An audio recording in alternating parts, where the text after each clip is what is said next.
Hi guys, I'm Yavari and welcome to part 2 of Salting the Earth.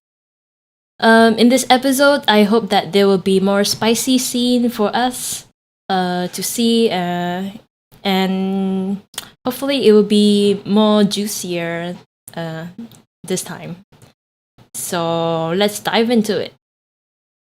The empty corridor emits an eerie feeling. I feel as if we're being watched. I turn back to double check, but there is no one else around. Oh, the sound. It is a little difficult to see where I am going. And I'm really sorry about the camera, by the way. It's already nighttime, so there's no natural sunlight to shine on my face and make it brighter for you guys. So, yeah, really sorry about that. We walk side by side with me being close to the handrail. I get caught staring at her a few times, but she doesn't mind. Okay. Very gay. You're from Udala, in the north? Have you heard of the spider forest? It's in the same area. Udala is blessed with thriving tropical weather, like Singapore. Unfortunately, it also means we are infested with arthropods. Where do you come from? Dirong takes another 3 steps before she mutters a lethargic reply under her breath. Liskerm, close to Baturatang? It is hard to blame Dirong. Towns around the capital city, Baturatang, suffered the most in the war. Oh, so there is a background story. There's some war going on that might have ended.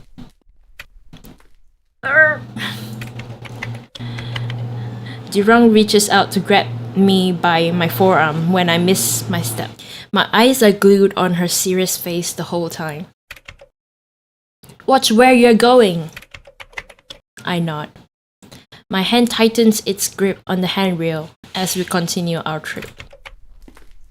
Eventually, we reach the lowest floor. The door frame to this basement is bolted to the wall with high-strength anchors. This area seems to be designed to withstand heavy pressure. It makes sense to me that someone of Nimgon's caliber would choose to stay down here. Despite its thickness, Dirong pulls the door open with ease. You're so strong, Dirong. It's only a door. Dirong pauses for a second to give me a look over. Yeah, man, look as much as you want. Most of us are not a pretty petite thing like you. You think I'm pretty? She said petite, not pretty. Lol. Wait, she did say pretty. Okay.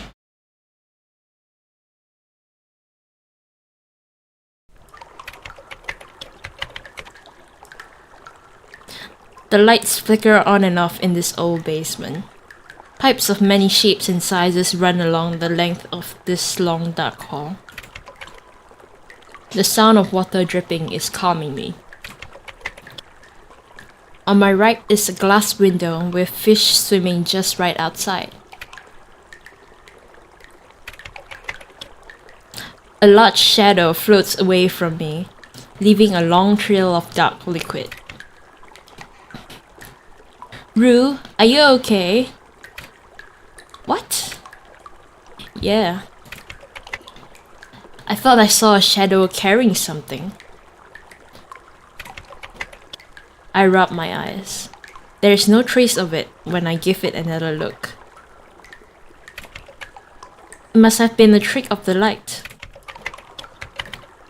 This place smells a little musky and salty, but it isn't as bad as I have imagined. The ventilators are well placed. My right arm hook loops around her left. Jeez, so loud. The music. When we descend onto flat ground, I couldn't refrain from squeezing. A gun? I haven't held a gun in a long time. What? Since when did she have a gun?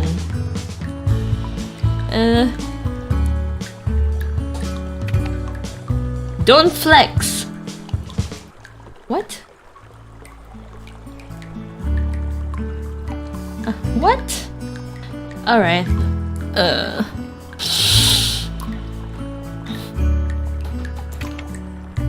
I'm not flexing. We have been lightly bantering the whole way down. Dirong seems intimidating, but I believe she's a bad person. Would you look at that? I have a friend here already. Dirong tilts her head and watches me for a few seconds. Her look is undecipherable. Friend?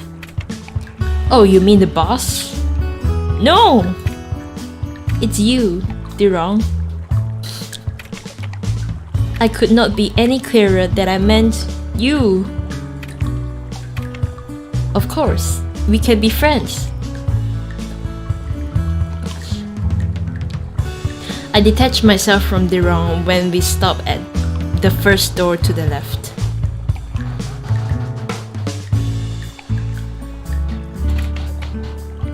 The door has no nameplate on top of it. If someone glanced at this door, they would shrug it off as a utility room. This is where she is. There are more rooms down the hall. All occupied? A yellow stop sign lies midway through the curved hall. There are no lights beyond that point. The sense of curiosity permeates my mind. Storage room mostly. Higher ups used to live down here, but they are now left empty. Dirong relaxes against the wall. I almost forgot to ask. You okay with the eel people, aye? Like the sewer folks? We don't call them that here, okay? Especially not in front of the boss. Oh, I'm sorry. Is merfolks okay? Merfolks, sea lass or eel people. They are all fine. I still know little about these merfolks. That is about as much as most people. We have yet to come up with a consistent term for them. From the books, they seem to have evolved from electric eels. I wonder who these merfolks are. Yeah, but I guess we will find out later. They are all carnivores and do not appear to have the same communication capabilities as normal people.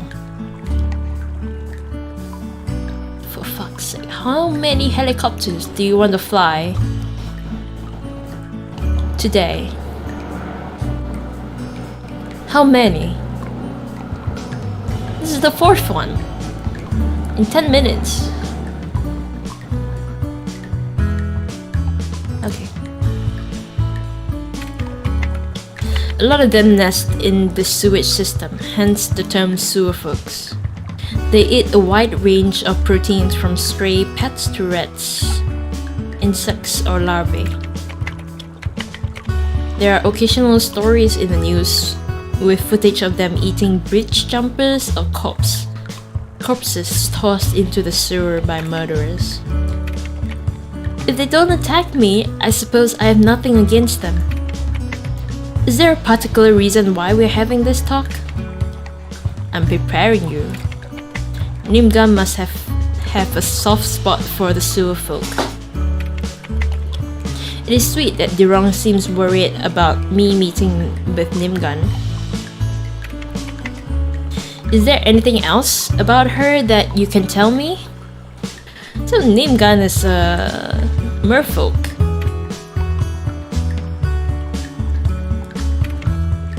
Not much to say. I think she's really scary. Isn't that interesting? I can't imagine the wrong cowering at anyone's sight. On the phone, Nimgan gave me the impression of a nice woman who would give you the cookies. I've never met her in person despite everything. Durang knocks on the door.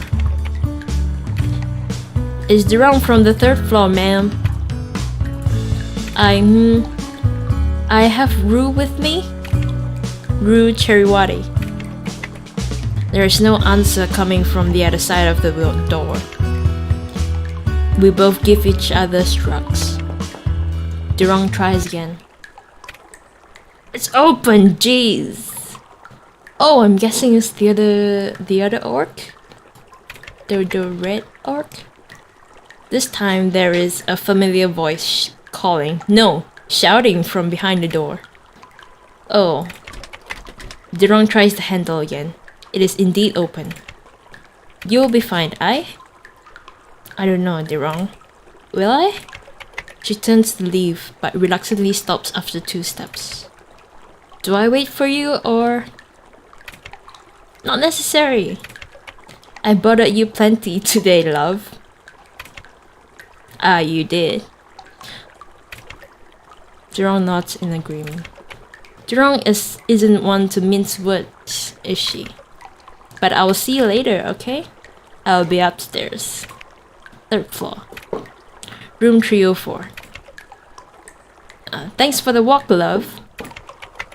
I give her a nod in acknowledgement. She seems more at ease when she sees my smile.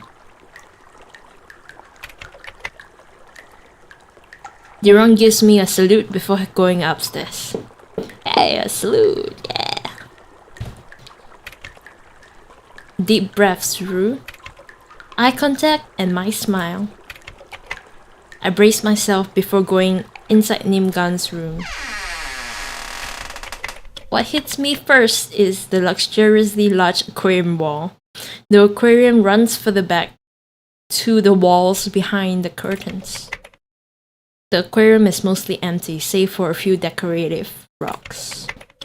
A golden humanoid figure elegantly floats back and forth from behind the glass. I wonder if this aquarium leads to the sea. Oh, look at that merfolk on the left. Holy shit. That's cool. Realization finally dawns on me. This must be the eel person Durang has implied. She bears a toothy smile at me. I secretly hope it's a friendly smile. The act of swallowing suddenly becomes increasingly difficult. With my luck, the aquarium glass could crack open at any moment. I can imagine the tombstone already. Here lies Rue, 1961 to 1994. Fish food. Yup, is the other orc. Again, they have the markings on their shoulders and arms. And their face too.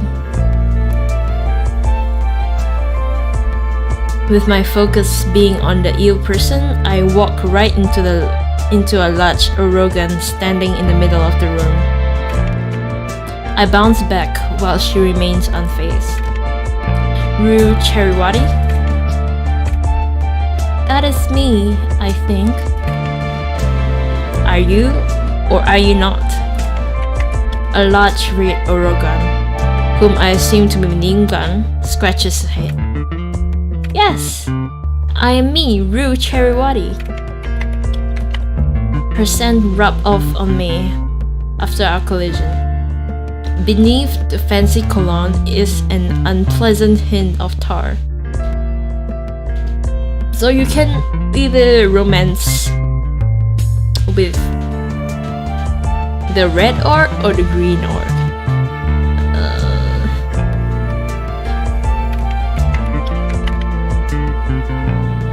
I count several pieces of jewelry on her person and a thick golden necklace on top of her high thread turtleneck. The ill person knocks on the glass once and waves at me. Does this ill person understand us? Right! Take a seat. Just standard procedures, sorry. She smiles at me and makes herself comfortable. Holy shit. Wow. The mer person. That's... So you have a mer person as a pet of some kind. Wow, okay. That's a bit crazy. Nimgan sits comfortably at the end of the long couch.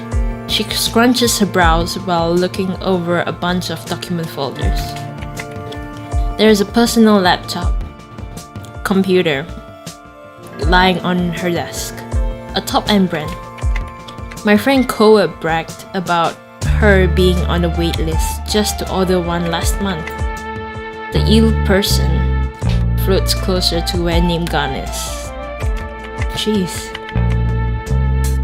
Never have I ever seen an ill person from this distance. She's a bizarre giant fish with curious protuberance on her forehead. Her skin emits low light, barely visible under the brightness of the curtain. A permanent smile is branded on her face. She seems relatively harmless. Have a seat! Nimgan beams and pats the space next to her. Is it okay to discuss this in front of... It occurs to me that I didn't know how to address the ill person. Oh, her? Nimgan thumbs at the ill person with an inquisitive tone. She continues when I nod. That's fine. Murak's mine. Did I read that properly? Murak? Yeah, Murak's mine. She can't understand us well. Plus, she does what she wants anyways. Nimgan's mellow voice puts me off. It gives a different impression on what she will look like.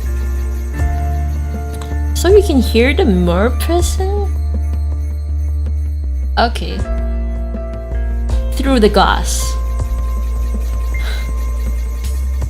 Right. I will stop questioning this visual novel. Although it's some parts of it are a little confusing. I would just say that it's a little confusing. So yeah. I prefer standing. Right, let's get to it then. You are late! You missed the bus I sent out to you. You didn't answer any of my calls.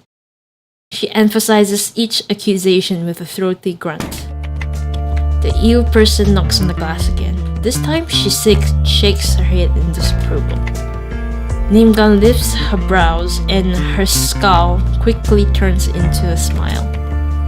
Therefore, some explanations would be nice. Thanks. Excuse me. Her voice softens. It is as if I'm speaking to two different people. I'm so sorry, my plane took off late and there was some trouble with my carry-on. When I finally found out my way of customs, the bus had already left, and my phone ran out of credits.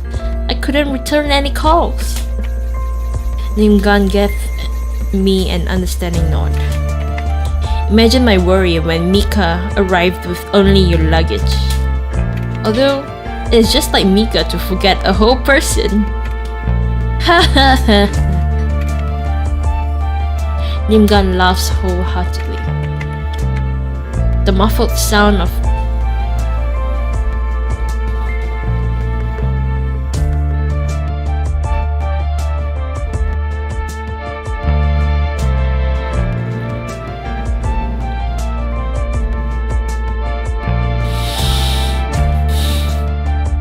Hit the muffled.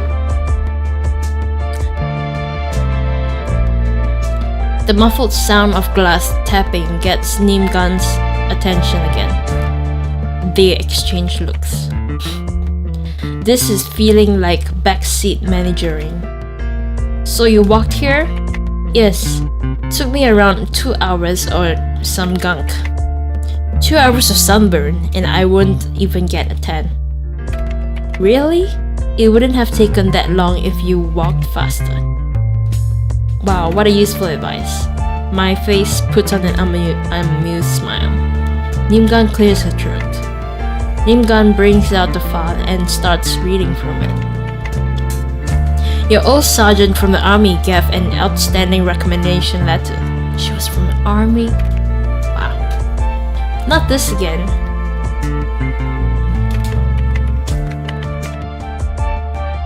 It opened up my perspective on the war and helped me mature as a woman. However, 5 years in the military was more than enough. I made sure to omit the details of my self-taught lockpicking skills and minor trespassing charges I committed in my teenage years. So what if I wandered in abandoned malls and buildings? It's not like I was hurting anyone. There's no straightforward way to say this. A large percentage of our residents were usurper mercenaries. Our relationships have improved a lot after the war, but some of us might not get along with the government militants. Nimgan,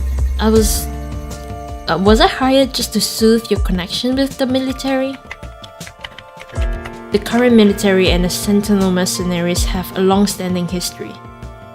Initially, both groups were united under the same name, the usurpers, with the military playing a big part in dethroning the late empress.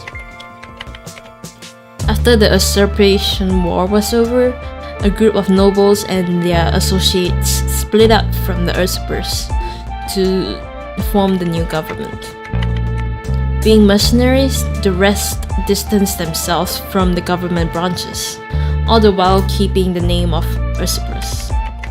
Over time, they grew into large and independent defense force of the country, to parrot a talking point of the media. They are simply too large to fail. Meanwhile, the military is still trying to reclaim its lost credibility, even though they now operate under a new government structure, all because they were made up of old noble women and noblemen. So, it's a little part of their background history.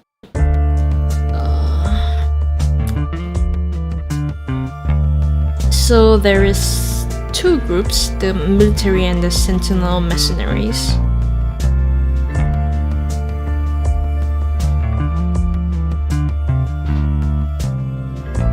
Okay. And they dethroned the late empress. After it was over, the nobles and associates split up from the usurpers to form the new government. Being nurseries, the rest distanced themselves from the government branches. Oh, wow, okay.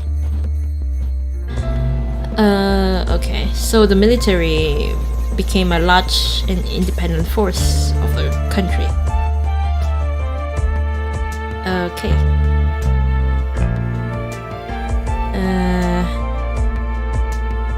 What? Even though they now operate under a new government structure. Okay. Not sure what to make out of this, but let's continue. I hired you largely for your skills, but your presence is very important to our relationship. Nimgan's gaze softens. Her protruding tusk makes it harder to see her smile. You must have heard of the rumors of your merger? Rumor has it the official military is looking to fund the Sentinels to combat rebels, but I find it unlikely they are willing to indulge their competitor. I will neither confirm or deny it. I can only say it might make your life just a teeny bit more difficult. Nimgan's finger absentmindedly play with the necklace. Let me just shift the volume down a bit.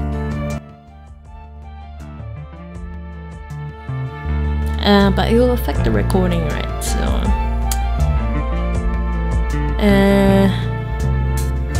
I'll leave it up just for today.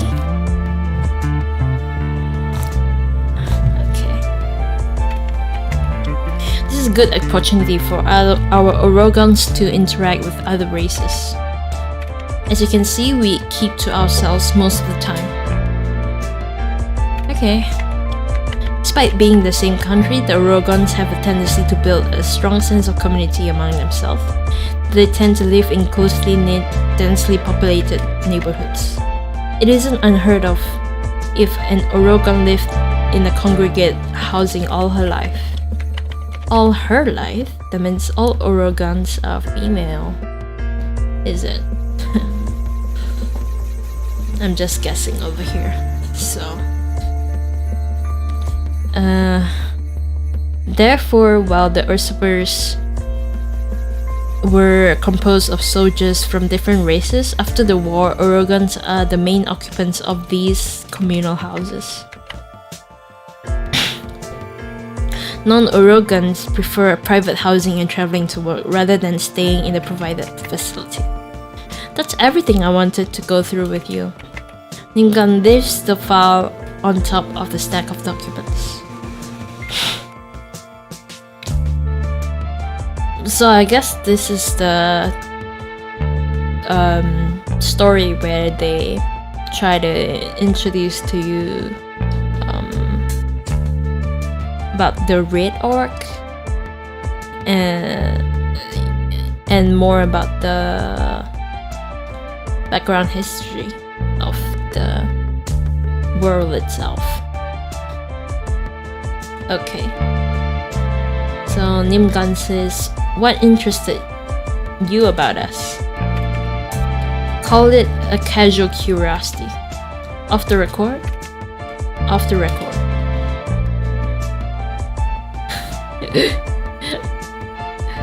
Oh, this is so random.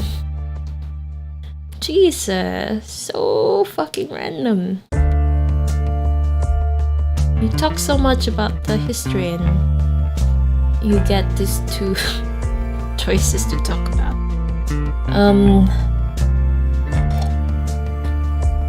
Let's ask about the appearance because I'm really curious about those stripes.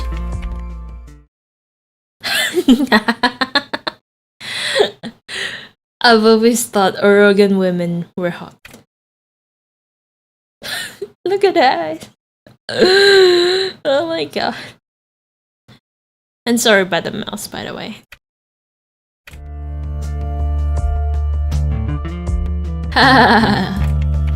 That was some blunt honesty that I like.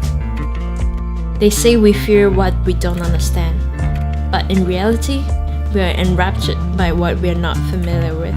Don't you think so? We give each other understanding nods. That's the helicopter. Don't know how many times already, man. You know, Nimgan, I find you so easy to talk to. Thanks, Rue. You say that a lot on the phone, but it's nice to hear in person. Look at me! My first day and I've already made a friend in a new place. Dirong? I meant you. But sure, Dirong too. Does this line not work? When Dirong said you were scary, it got me a bit worried. What? Shit. What did I do? If she thought I was scary, she has no idea what's coming. No, that was not what I meant. I misspoke. Hahaha. I was just messing with you, Rue. You should have seen your face. Eh? I've expected Wrong to feel that way. She's still a kid compared to us. Wait, how old is she? 22 or something? A knot forms in my belly. disappointment perhaps? Durong is younger than I expected. So younger than what you would go for, I think. Right. But really though, Nimgan's face scrunches up again. I quickly figure being caught scary does bother her. By the way, where should I stay? Right. It feels like I dodged a bullet. Changing the topic at last. We have unisex living areas and same-sex boarding rooms.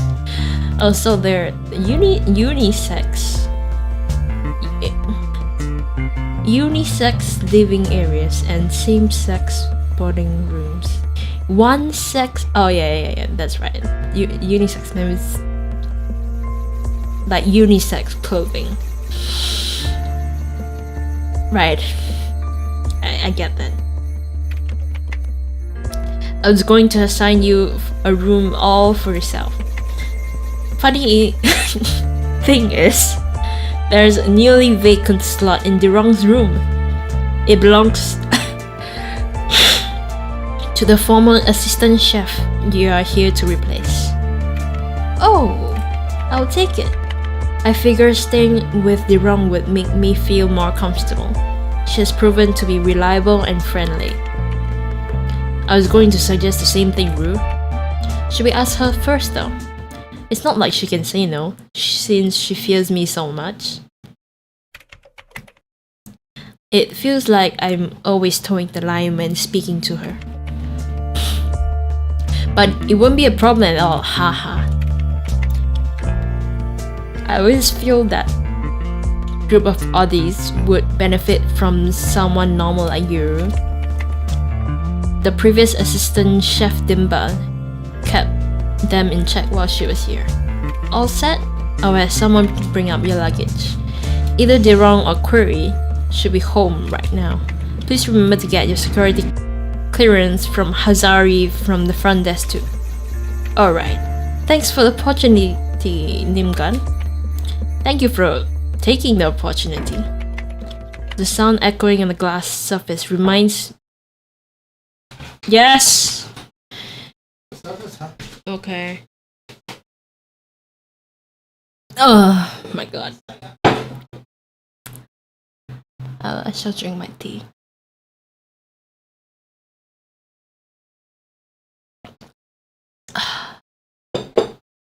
Let's do an ASMR channel instead.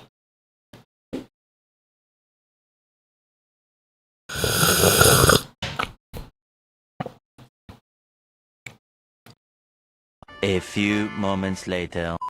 Alright, let's continue. She gives me a wave from behind the glass.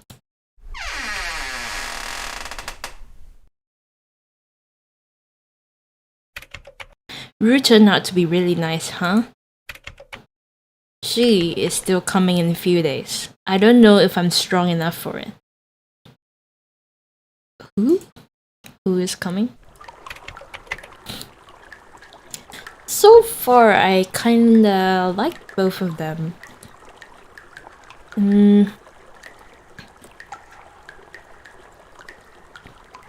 Yeah, they were...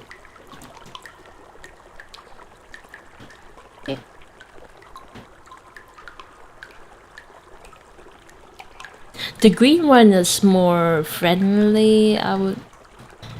since a bit more... I don't know, friendly, more like...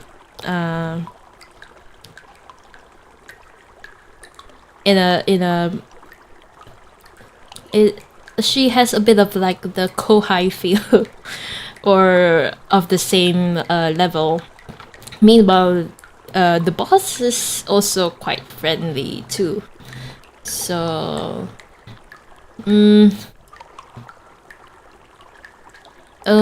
I guess we will know more about each of them later. So right now I'm leaning towards Durong at this moment. So although we did flirt it with the red orc too. with Nimgan too. So we'll see. Is there really nothing down here? Actually, I don't want anything down here to answer me. Ignoring the creeping anxiety inside, I make long strides towards the stairs. The door pulls open with difficulty, even though Jerome made it seem too effortless. I put all my back muscles to use. My footsteps echo loudly as I ascend the darkened staircase. The third floor, eh? Yeah, go find Jerome. In room 304, in the back of my mind, I feel this is the start of something life-changing. The residents have filled out the corridor by the time I reach my floor. I've never seen so many orogans in one place. There were only a handful of them where I came from. Some hang from the doors, speaking to each other. Some of them are drying their hair off with large beach towels. I assume they just had a swim in the pool. When I finally come into the light, they stop what they're doing and watch me. Orogan women and men alike. Unlike most women, most Orogan men have sharp tusks coming down from the upper jaws instead of the lower jaws. Interesting. I kinda wanna see that though. I feel like an object being displayed in a museum, subjected to public scrutiny. Their face transcribe what they feel. Uncertainty. Hi, I'm Rue Cheriwati. Just Rue is fine. I hope we get along. There's this tension between the nymphs and the orogams. I use my friendliest smile, as if I'm not aware of all this negativity. See? Hi. Hello. Welcome to the neighborhood. The Rogans smile and move closer to me. They introduce themselves and give me some stock welcome lines. I revel in it. All of this attention feels good to me, I tell myself. I'm making a difference just by being here. I hang out in the corridor for a while. Without me noticing, someone has stacked my luggage in front of my room, of a door. The door to my room, 304. Thanks for the welcome party. I'm still a little worn out from my trip. I need to get some sleep.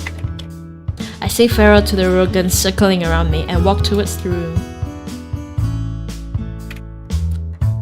I'm not gonna end this episode here because we haven't done anything spicy or see anything spicy yet. So I'm not stopping until I see something nice, basically. Room 304. Hello? Without a key, I can only knock. Either Curry or Durong would be inside. I recall Nimgan's words. Need a roomie? Nice joke. That was a perfect delivery. Ru? Durong! A familiar face answers the door. Apparently we are roomies now. Durong's eyes stop at my luggage just outside the door. I heard the news. Come in! She waves me in whilst grabbing my luggage, intending to move them. I put a hand on top of hers. She stops what she's doing to look at me. You don't have to. I want to. Durong scoffs and carries my heavy luggage inside without wobbling, while I would have tilted over. I sigh and sleep inside the door. Nice room. Wow. It's like a double bed bunker. And a really old looking computer. Alright. It is 1994. So I guess this is the computer, what computers used to look like back then. It's getting dark by the time I reach my room. The room has plain decoration. The northern part of the room is a 4-person bunk bed. Books that cover many different topics are everywhere. That seems about right. Nimkan mentioned someone else besides Dirong who lives here. Although I didn't expect it to be a 4-person room. It would take some time to get used to the company. I was by my lonesome self back home for many years. The bottom right is especially messy with beer bottles all over the place. Is that Dirong's? Does she drink? Despite our friendly banter, I still know little about Dirong. A woman accompanies the bottom left bed. Her eyes are closed, while her hand is idly petting a cat on her tummy. Hey, that's a cat! The cat that she was chasing on the ledge. The woman jolts awake and turns to me. All the while, the cat screeches out loud and bounces upward. The woman quickly catches it mid-air and holds it on her lap. It is all incredibly comical. Sorry for scaring you. The woman says nothing. Her eyes look right through me. Oh, the cat. So cute. It has 2 tails. Aww. She isn't as big as Dirong, but the scars on her body tell just as many stories. So they are veterans of some kind? And Rue is in some kind of military. I was in. I find the lengthy scar woven around her neck especially captivating. The silence sets in at last. This is Query. Oh! Wait, I thought that was Dirong. I thought this girl was Dirong. Okay. So Dirong has red eyes and Query has yellow eyes. Cool. Dirong steps in. She has finished putting away my luggage. And Rue? Yes, that one. Dirong turns to Query and introduces us. It is safe to say everyone knows of who I am.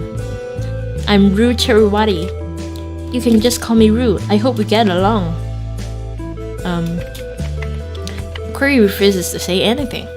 She and her cat only stare at me with bewilderment in their eyes. The cat, though, when in doubt, find a common ground. Say hello to the cat. Spirit, spoon, or spook.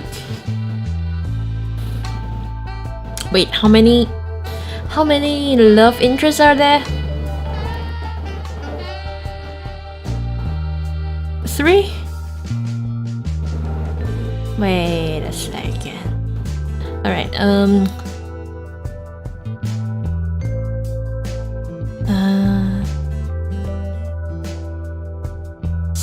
what's spirit?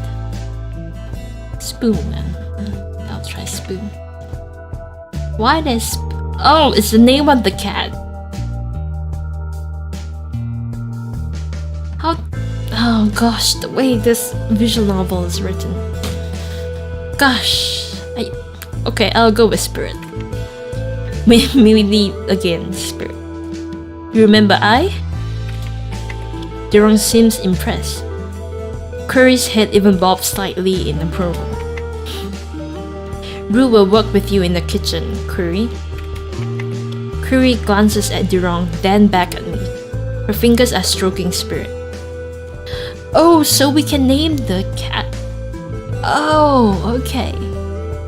Yeah, Spirit seems like a suiting name for it. What time do you get to work again? So she becomes a chef after having military experience? Okay. It's weird. Or maybe after the war ended or something. Then they have to find different work. 6. Curry says with a bold and guttural voice. 6. Your uniform? Got them with me. Wait, or is it a military cook? Is it possible? I've been delighted, and when I received it in a parcel last month, the measurements checked out perfectly. Satisfied with how the situation resolved, she lies back down on the bed with her back against us. I approach Durong, pulling at her shirt. Did I mess things up with Curry? Durong glances at Curry, then crouches down to speak into my ears. Don't take it personally. Curry is pretty okay, but she isn't a big talker, like me. Puffs of breath tickle my ears. She got hung, but got a lot better now. She got hung. What? Damn. She drops her comment nonchalantly. That must be where the scars on the throat came from. That's a lot of bottles, by the way. I bring her attention back to the mess in the room. Are these bottles not a bother for them? Yeah. Don't touch them. We'll make Kyang clean them up when she's back. Kyang, another name. Kaiang, or should I say that? She must be the one with the messy bedside manners. I have to hit the gym now. Will you be okay by yourself? Durong seems to have got it all together. This is wrong, but I'm somewhat self-conscious. I'll just take a shower and go to sleep. Your bed is on the right at the top. You will share my closet by the door. The other one is Kayang's and Query's. Which one is your bed? Ooh, Roo. Don't go there. Top left. Technically, we would sleep in the same bed. It is hard to describe this sudden tug in my chest. Roo, come on, Roo. Durong gives me a salute and leaves. 4 beds. Durong, Query, and myself. And this unknown Kayang. I exhale out loud. It has been a long day. If anything, I have been getting along well with Durong. I suddenly hope tomorrow will be a better than today. I take a long bath, then go to bed, hoping for an interesting dream. Oh. Oh.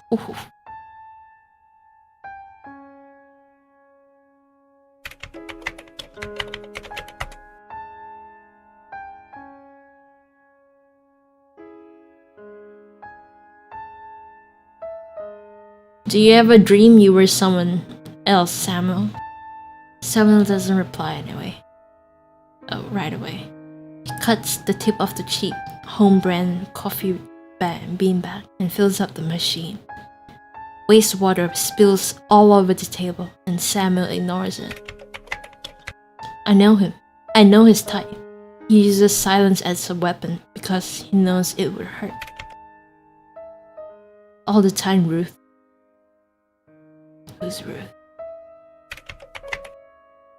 Samuel says before I have my chance to point out the mess. I think I had a dream. I was in school again. I think it was a school. I can't remember. There were plenty of different people.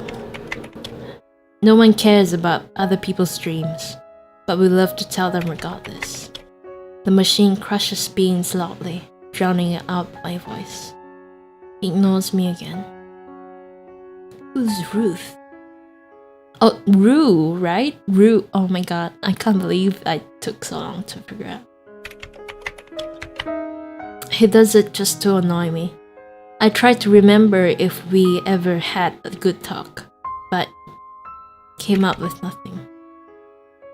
When will Arang get here? I'll let you know when Miranda is here. Miranda? The name arouses nostalgia. I bite the bottom of my lips, liking how it feels. Oh wow, some backstory. A loud ring jerks me awake. Darkness surrounds me. Still, through my heavy eyelids. Dawn has yet to come. Thankfully the annoying noise goes dim after a few seconds. My eyes managed another blink before I fell back to sleep. The warm cover feels good to snuggle up to. Coffee. I curl my legs up into a streamlined position. Ugh. To my dismay, the noise starts again, just moments later after somewhere around my feet. It's a deafening ring, pierces my blanket. Thwack! My kick hit something soft. A crashing noise comes just a second later. Eh? You killed Spirit! And then what? How did you kill the cat, man? Durong looks down from the side of her bed. I follow her gaze to the side of a destroyed alarm clock on the mat next to the bunk ladder. Kai gave it to me. The flushing sound echoes from a corner of the room.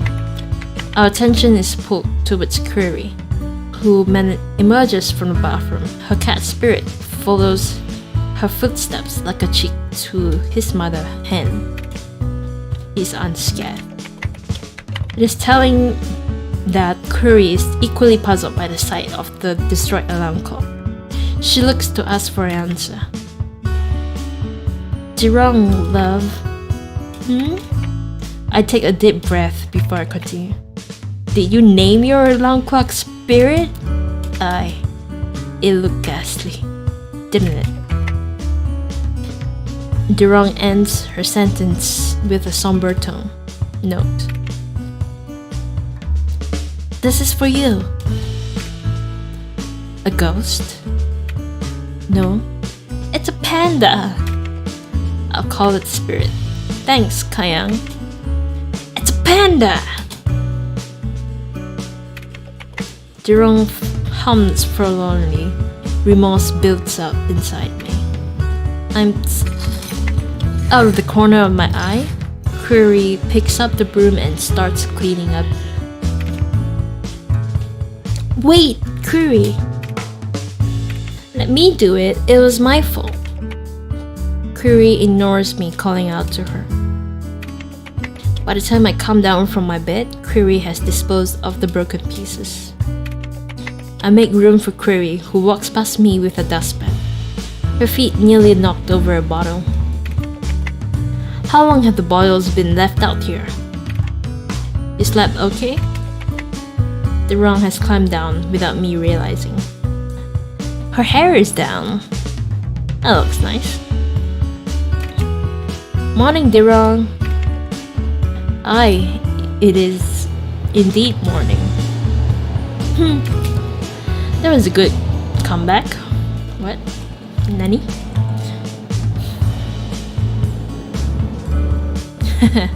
Oh, okay.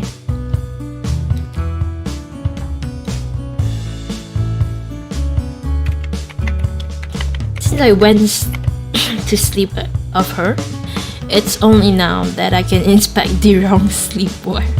She has a panda on her t-shirt. Jeez. She looks younger with her hair down and in an oversized shirt. The hem is long enough to touch her bare thighs. All of this I find very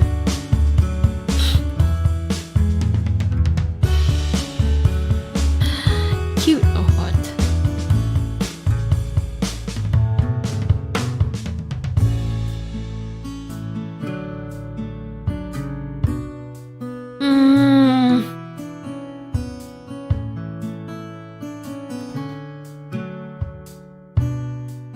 I don't know, man.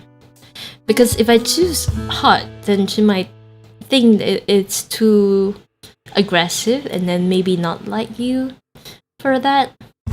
But then if you choose cute, it might seem a bit too like you are not going for the route, for the wrong route, so. But maybe cute is the right answer? Oh my god.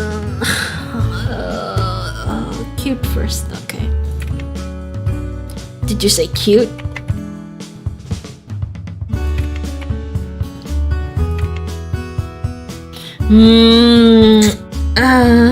What if I say hot?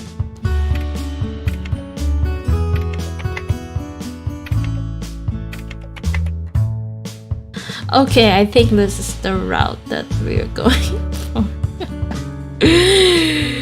Okay. Okay, alright. Let's go for hot. Wait.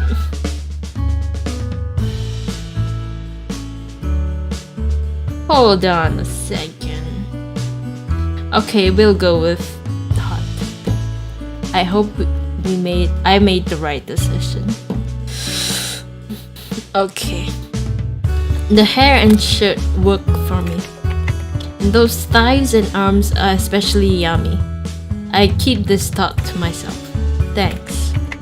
Jerome combs through her hair with thick fingers. If you were in my hometown, you'd be swimming in lovers. Nymph women are especially thirsty. I see. To be honest, I've never thought about dating.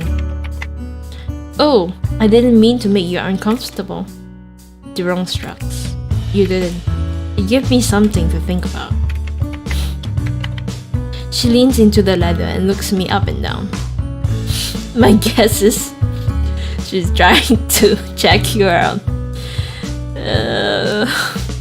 She's trying to find something to reciprocate. Are you going to wear that shirt everywhere? Cute, isn't it? Catnip, get it? Okay. Because of the cat paws. Jeez. Jerome raises her eyebrows even higher when I pull at my shirt, so she could have a full look at the prints. At your boobs, you mean? At your nips? If you say so. Very smooth, Rue. Jerome doesn't sound too convinced. That's one way to start the day. Awkward conversation. It isn't hard to gauge how my poor attempt at flirtation went. She didn't outright reject the idea, but people always tell you they would think about it when they are not that interested. Given the choice, I'll climb her like a tree, but what else could I do? Thinking it over, Derang is only in her early 20s, isn't she? So full of life and free to date whoever she likes.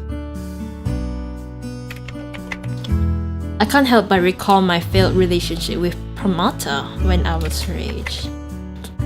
So Rue is older.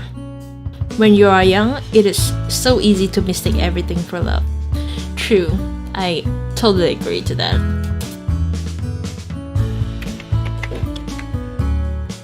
The sun hasn't risen yet. A distilled blanket of darkness still swallows these buildings. The clock on the wall reads 5:15. There is still a while to go before my shift. My first shift. I'm getting excited by the mere thought of it. Okay guys, I think we will end this episode here. So if you want to see more Yuri content, please subscribe and leave a like below. If you want me to play whatever games, feel free to comment down in the section below. So we'll see you again. Bye. This is Miavri.